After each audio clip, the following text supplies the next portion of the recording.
Puji nama Tuhan, hari ini di bulan yang baru kita akan bersama-sama belajar dari satu tema yang telah ditetapkan oleh DPP IFJF, Seize the Day. Ya. Ini tema yang cukup unik, yang secara hurufiahnya berarti menangkap hari. Tapi sebetulnya dia memiliki suatu pengertian atau pemahaman bagaimana setiap kita dapat menggunakan, memanfaatkan setiap kesempatan yang Tuhan berikan di dalam kehidupan kita. Kenapa kemudian kita harus bisa menggunakan waktu dengan sebaik-baiknya? Karena beberapa alasan yang sangat penting. Bahwa kehidupan kita di dunia itu ada batasnya. Batas awalnya adalah saat kita lahir, saudara ya. Dan batas akhirnya di dunia ini adalah saat kita dipanggil pulang oleh Tuhan. Jadi hidup kita di dunia itu ada batasnya, maka dipergunakan dengan sebaik-baiknya. Kemudian yang kedua adalah bahwa waktu itu mau digunakan, mau dimanfaatkan, mau diisi apa tidak, saudara ya. Anda melakukan sesuatu atau tidak, maka waktu itu akan tetap berlalu. Ya, jadi kalau sudah menjadi kemarin, nggak akan bisa balik kembali. Ya, jadi setiap kita perlu untuk menggunakan dengan sebaiknya, karena waktu itu pasti akan berlalu. Dan kalau dia sudah berlalu, dia tidak akan balik kembali. Itu hanya akan menjadi sebuah sejarah. Itu hanya akan menjadi masa lalu. Dan yang keempat adalah bahwa apa yang kita lakukan di dunia ini akan sangat berpengaruh kepada kehidupan yang kekal. Kalau kemudian kita selama hidup di dunia ini percaya kepada Tuhan, berbakti kepadanya, menggunakan waktu yang ada untuk mengerjakan keselamatan yang telah diberikan oleh Tuhan kepada kita, maka kita akan memperoleh kekekalan bersama dengan Dia. Amin, saudara ya. Jadi itu adalah alasan-alasan kemudian setiap kita perlu untuk menggunakan waktu itu dengan sebaik-baiknya. Musa di dalam Mazmur 90 ayat 12 memberikan sebuah nasihat yang sangat bagus sekali. Dikatakan demikian, ajarlah kami menghitung hari-hari kami sedemikian, hingga kami beroleh hati yang bijaksana. Sekali lagi ya saya ulangi, ajarlah kami menghitung hari-hari kami sedemikian, hingga kami beroleh hati yang bijaksana. Nah, Musa di dalam kehidupannya dapat dibagi dalam 3 periode besar, saudara ya. Dia hidup 120 tahun. 40 tahun pertama dia hidup di Mesir. Lahir di saat ketika ada sebuah aturan kalau anak laki-laki dari orang Ibrani itu harus dibunuh. Maka kemudian yang bidannya kalau kemudian terlahir sebagai laki-laki harus langsung bunuh ya. Dan Musa lahir di kesempatan di waktu yang seperti itu. Tapi dia sangat elok sekali ya.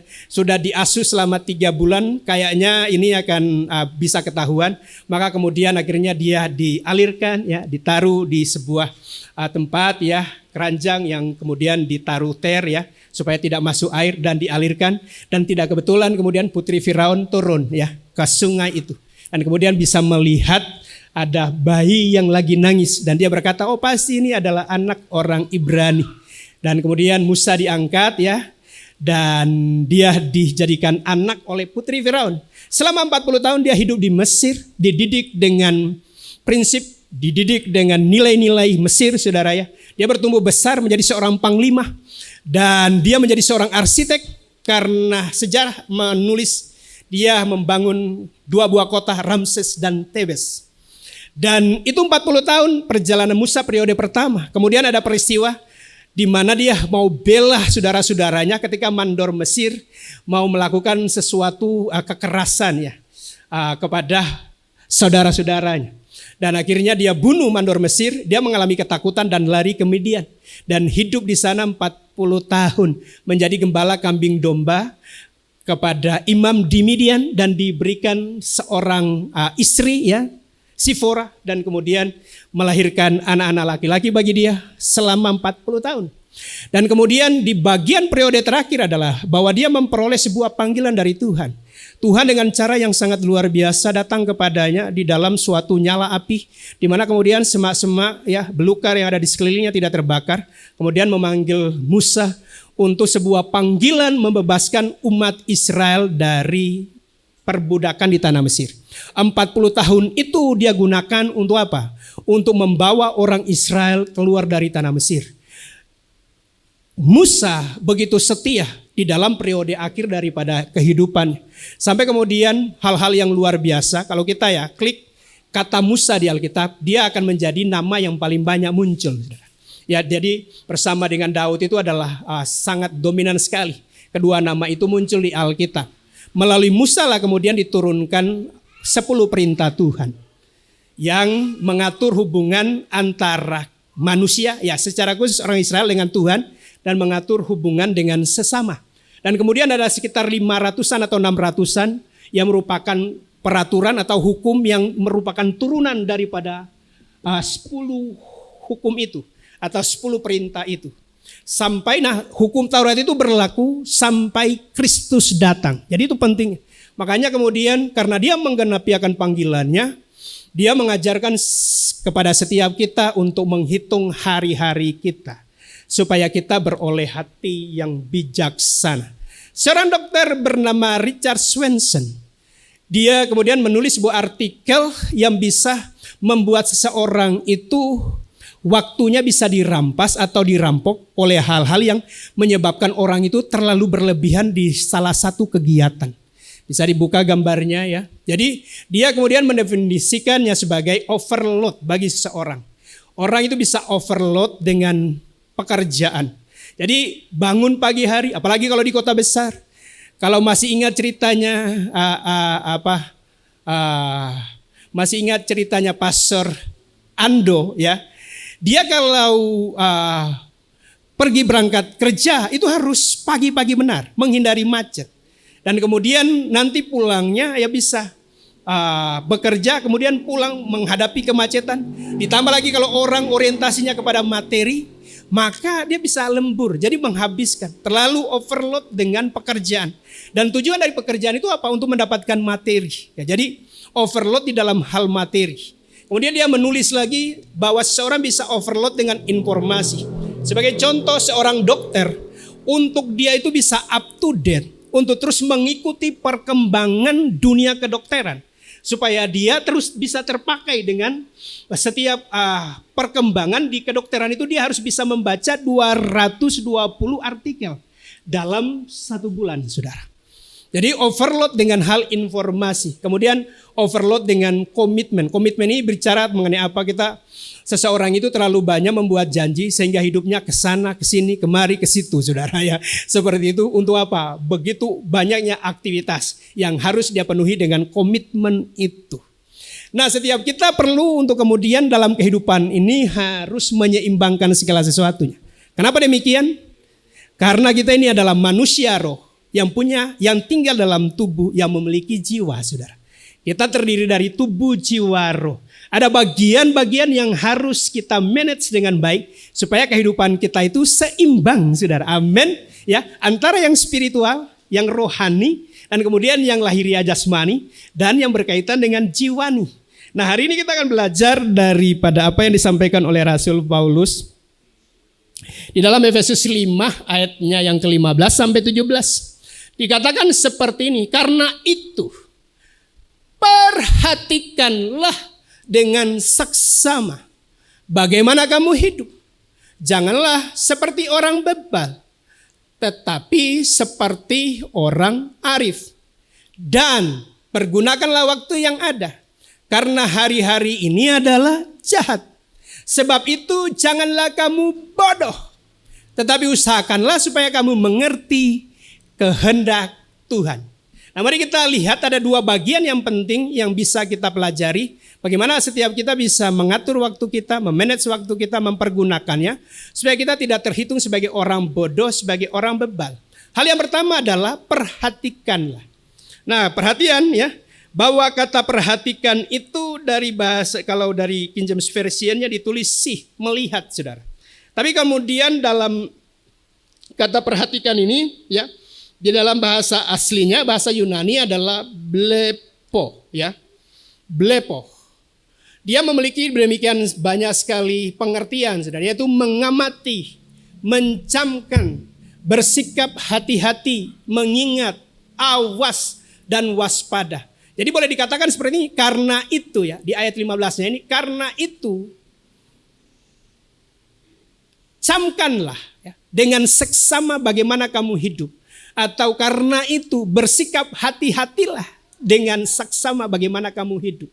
Jadi kalau setiap kita saudara tidak memperhatikan, tidak mengamati, mencamkan, mengingat, bersikap hati-hati, waspada terhadap hidup kita, maka kita dikatakan sebagai orang bebal.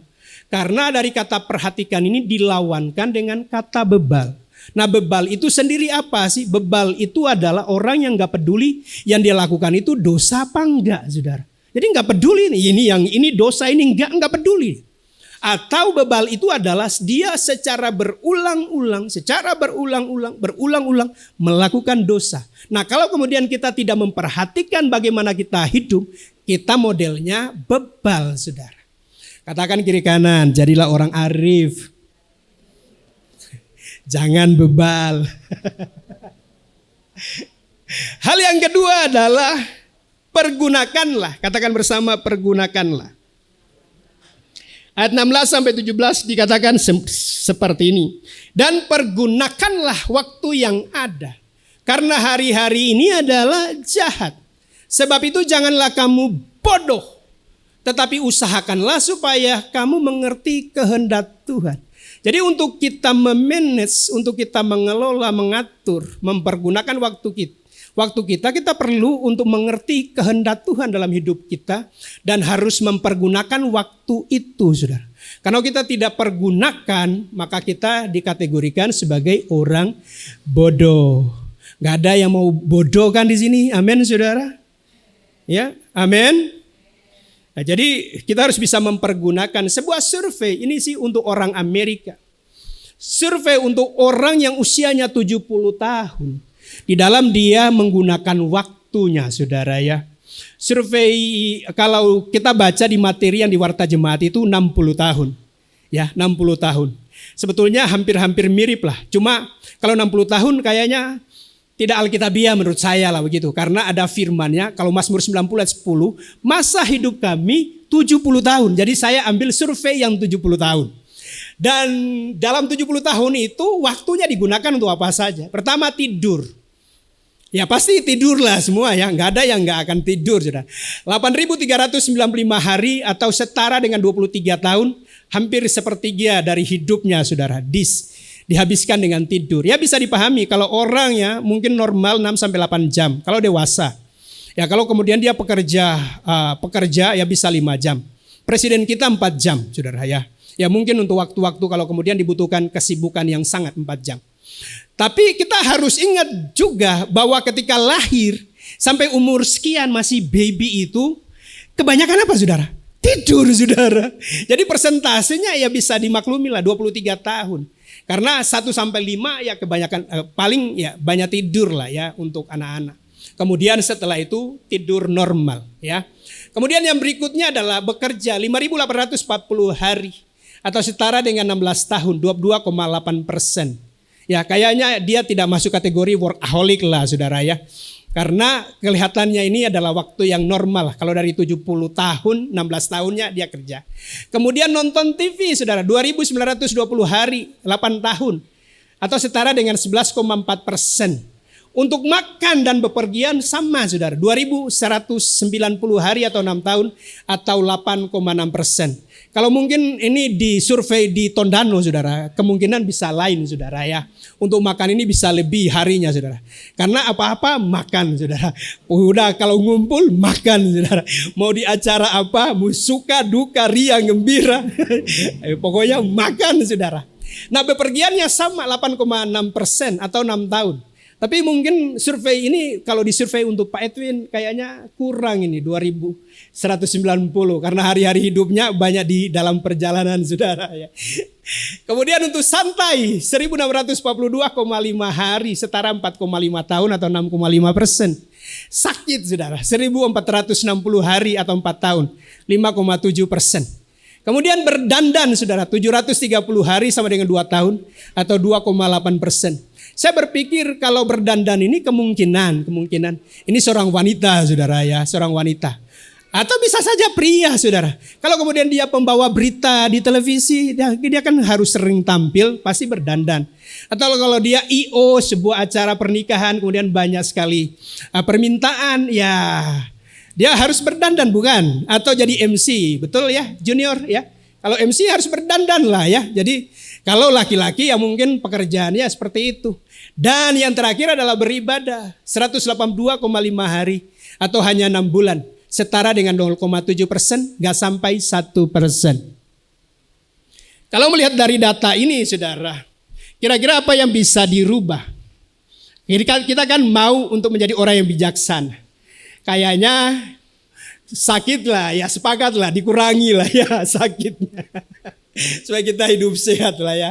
Kemudian santainya mungkin juga perlu dikurangi sama nonton TV, saudara ya. Ya, kalau makan sih ya itu bisa barengan lah sambil fellowship begitu, sambil ibadah, kemudian ada makan-makannya. Dan apa yang perlu dirubah lagi? Ya, kayaknya beribadah ini harus dinaikkan.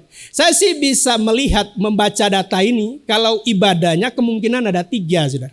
Yang pertama, kalau dia orang Kristen burung taung. Tahu burung taung? Hanya muncul pada saat acara-acara seperti Natal, Tahun Baru, ulang tahun gereja, atau Paskah, Jumat Agung, atau acara-acara khusus, saudara. Atau kalau dia terlahir sebagai seorang Kristen, ya mungkin di awal-awalnya dia Kristen, kemudian ya karena hanya persentasinya kecil sekali, tidak sampai 1%, kemungkinan dia bisa tinggalkan Tuhan. Atau sih sebetulnya data yang paling bagus, kemungkinan yang paling bagus adalah dia mengalami Kristus setelah usia 60-an tahun. Sehingga mendekati 70 tahunnya dia isi dengan banyak beribadah. Dan kalau kemungkinan ketiga itu kemungkinan yang lebih bagus. Tapi kita mau sepakat, bukankah Tuhan itu yang terpenting, yang utama dalam hidup kita? Maka beribadahnya harus kita naikkan. Bukankah Tuhan memberi 7 hari? Dan kita harus memuliakan 1 hari ya, untuk beribadah kepada Tuhan. Kalau sekiranya boleh, saudara, ibadahnya itu jadi 7 tahun. Kenapa 7 tahun? Karena patokannya hidupnya 70 tahun, saudara. Jadi setidaknya 10%, saudara, dari hidupnya. Ya, jadi ada perpuluhan secara keuangan, ada perpuluhan waktu buat Tuhan. Amin, saudara ya. Jadi bisa digunakan untuk hal itu.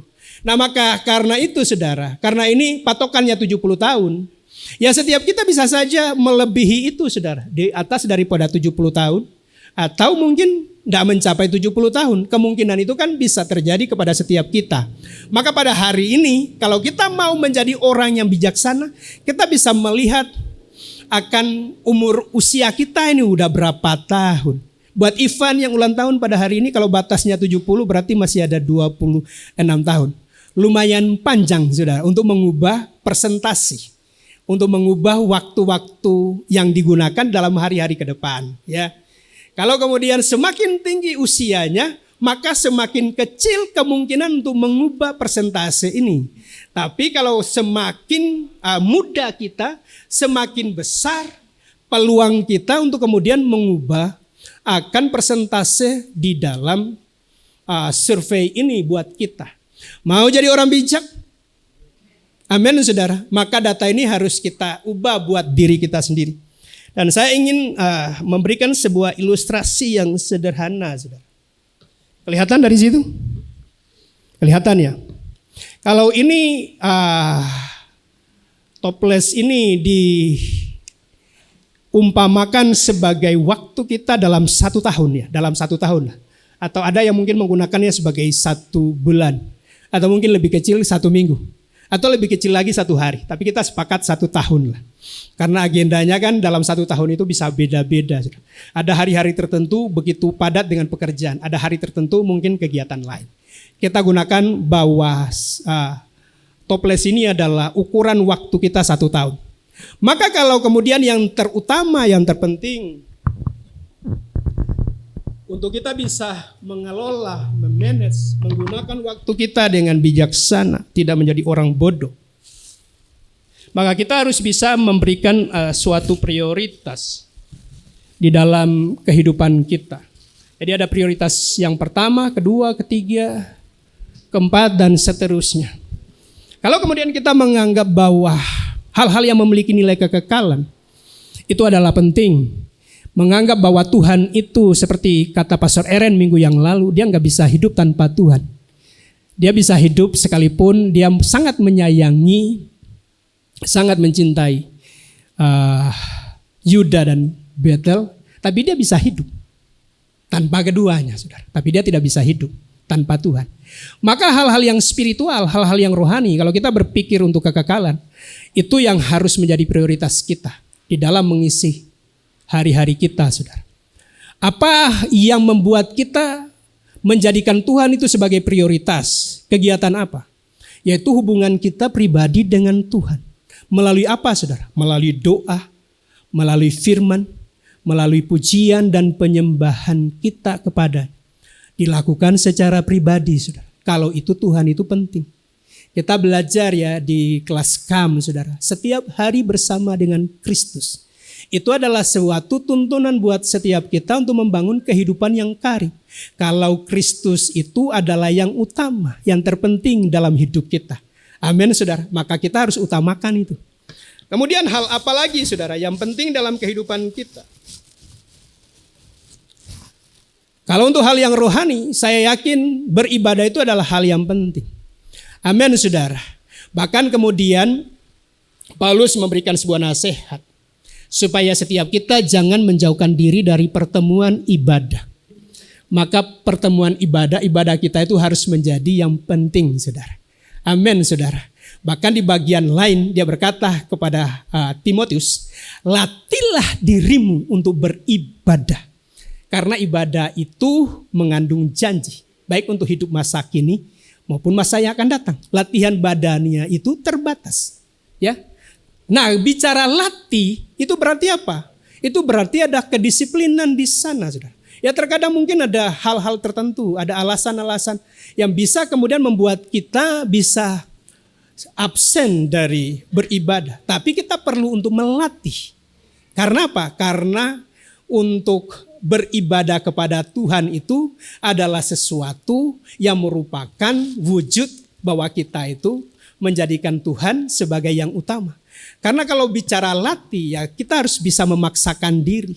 Maka saya bisa tekan, saudara ya. Jadi latih, saudara, untuk beribadah. Apalagi hal yang penting, saudara. Ya, jadi saya bersyukur untuk setiap jemaat yang beribadah setiap hari Minggu. Tapi perlu untuk kemudian bisa menambah porsinya. Ada care group, saudara ya, senang sekali. Hari Jumat ya, dari hari Kamis, Jumat, kemudian sampai tadi malam. Ada wajah-wajah, ada foto-foto yang dikirim di grup, saudara, tentang kegiatan care group, saudara. Boleh tepuk tangan juga, ya. Boleh tepuk tangan yang keras terlebih dahulu, ya. Jadi mendorong untuk ikut care group, saudara, beribadah ya. Kemudian bisa ditambah lagi dengan apa? Bisa ditambah lagi dengan doa malam. Setiap hari Rabu ditempatin. Karena itu hal-hal yang mengatur hubungan kita dengan Tuhan. Kemudian apalagi, saudara, setiap kita diberikan talenta, saudara. Talenta itu digunakan untuk apa? Untuk melayani, saudara. Jadi ada yang bisa main musik, ada yang menasehati, ada yang bisa WL, ada yang bisa singer, ada yang bisa memimpin, menyampaikan firman Tuhan, dan berbagai macam pelayanan yang lain. Dan tak lupa, saudara, setiap kita diberikan amanat agung untuk memuridkan bangsa-bangsa. Maka kita harus perlu untuk menginjil, saudara. Ya, dimulai dari mana? Dari Yerusalem, Yudea, Samaria, sampai ke ujung bumi. Dari mana? Dari keluarga kita. Kemudian kepada tetangga kita, teman kita, kemudian kepada orang lain. Apakah ini sudah penuh? Kelihatannya ini sudah penuh. Tapi masih banyak bagian yang perlu bisa diisi. Hal yang berikutnya, apa yang penting lagi, saudara? Untuk kemudian kita bisa mengisi di dalam 1 tahun hidup kita. Maka keluarga itu kita sepakat adalah hal yang penting, saudara ya. Kita harus punya waktu-waktu yang berkualitas dengan keluarga kita. Amin, saudara ya. Kalau kemudian anak-anak kita masih kecil, kita diberikan satu job untuk mengajar mereka secara berulang-ulang. Mendidik mereka dalam jalan pengenalan akan Tuhan. Kalau kemudian mereka masih kecil, kemudian bersekolah, bisa mendampingi mereka untuk sekolah, mengantar mereka. kemudian juga untuk membantu atau mengawasi atau melihat mereka mengerjakan tugas rumah atau PR, saudara ya. Seperti itu, ada waktu-waktu berkualitas antara suami dan istri. Amin, saudara. Bersyukur ya, sangat respect pada Pak Edwin, saudara ya. Jauh-jauh tetap ada waktu bersama dengan keluarga ya, luar biasa sekali. Kenapa? Karena keluarga itu merupakan lembaga yang dibentuk oleh Tuhan sendiri. Tidak baik manusia itu serang diri, maka aku akan memberikan penolong. Dibentuklah keluarga. Untuk apa? Merepresentasikan hubungan Tuhan dengan gereja.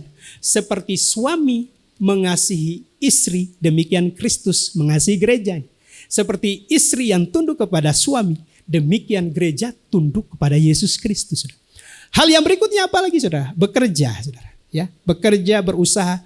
Kenapa harus kita bisa masukkan? Ya dari situlah bagaimana kita bisa mendapatkan berkat daripada Tuhan. Tuhan itu tidak akan mencurahkan material dari sorga.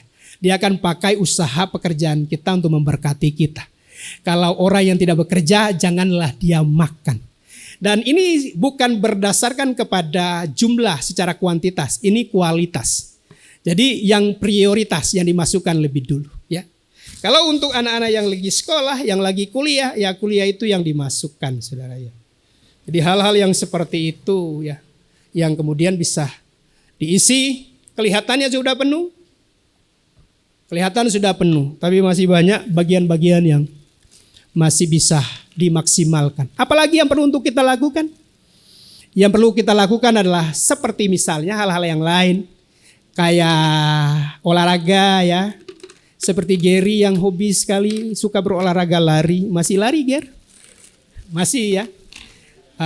Odi ya, Odi yang suka untuk bersepeda. Bahkan dulunya ya hampir kalau minggu-minggu sore begitu suka bersepeda ya. Ada yang mau ke gym, saudara ya, untuk membuat kemudian bisa bugar. Karena di dalam tubuh yang sehat terdapat jiwa yang sehat, saudara ya. Jadi hal-hal yang seperti itu ya, kemudian juga bisa hobi kita, saudara ya. Yang suka memasak boleh masak ya. Yang suka dengan bunga-bunga, tanaman ya. Seperti Ibu Sandra ya suka menata dari dalam keluar, saudara ya, di rumahnya. Begitu tertata indah sekali, saudara ya. Atau kemudian yang hobi-hobi yang lain yang suka memancing ya. Yang suka kemudian mengisi waktunya, hobinya apa, berkemah dan lain-lain, saudara.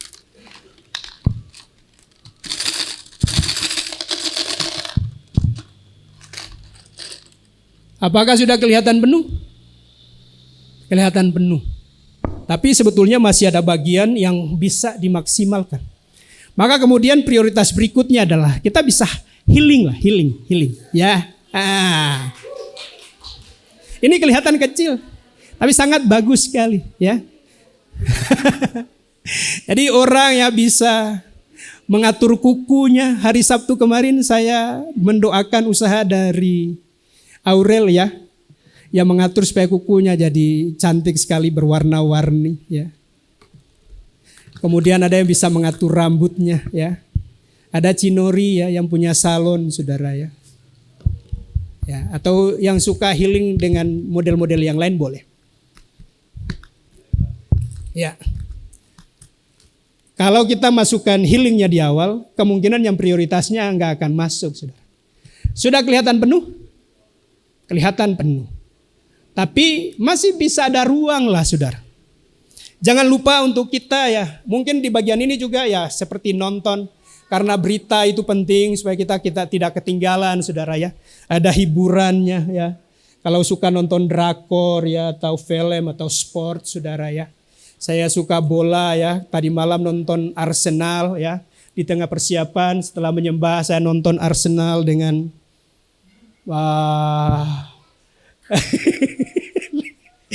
skornya 1-0. Lupa yang lawan. Siapa Pak Yani? Newcastle United. Nah, berarti nonton ya. Oke ya. Ya kita bisa bagian akhirnya kita bisa nyantai lah, saudara ya. Minum kopi, saudara. Ya bisa ke kafenya Seven Blessing.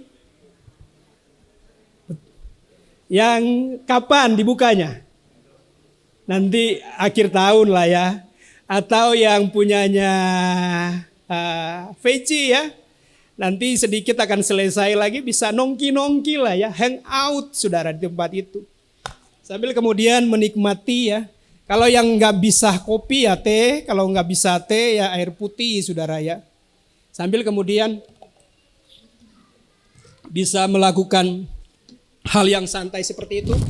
Sambil menikmati saudara ya. Lampa saudara. Hidup itu harus seimbang saudara. Yang punya air minum bisa diminum saudara. Yang punya kue bisa dimakan.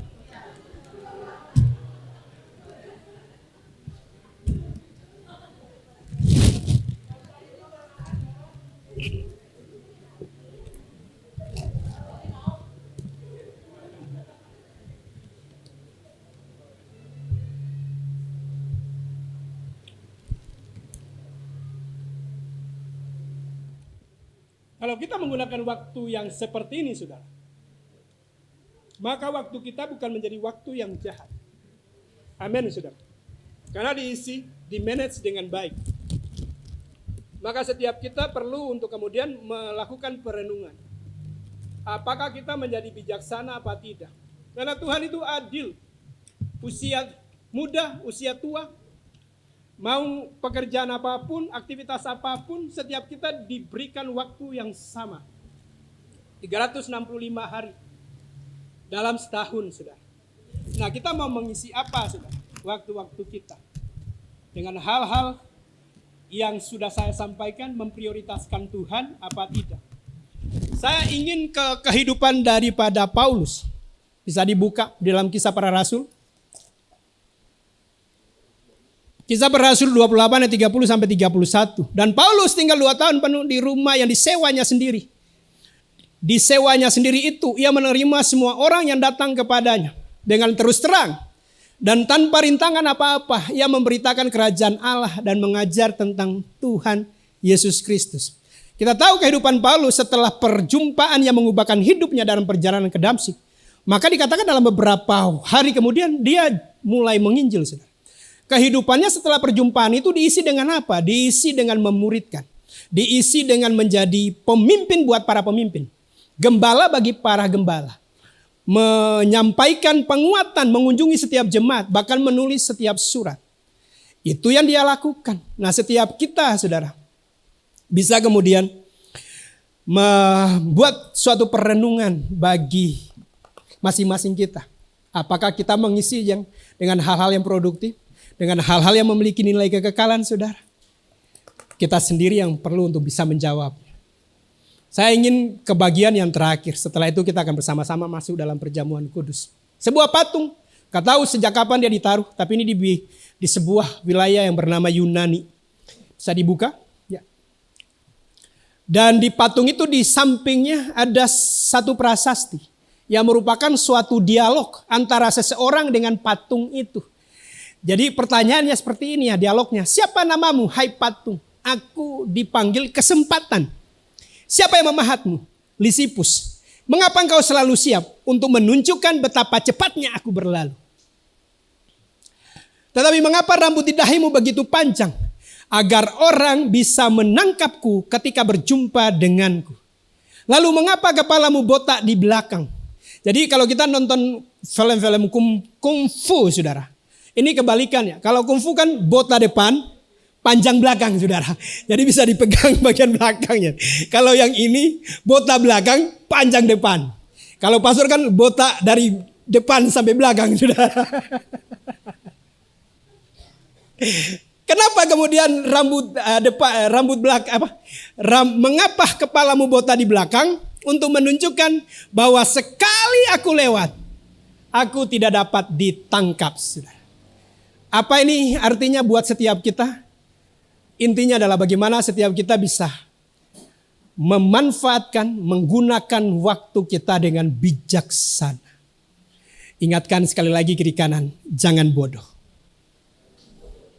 tapi jadi orang arif.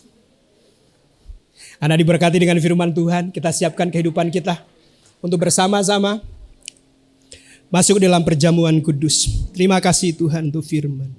Thank you Lord.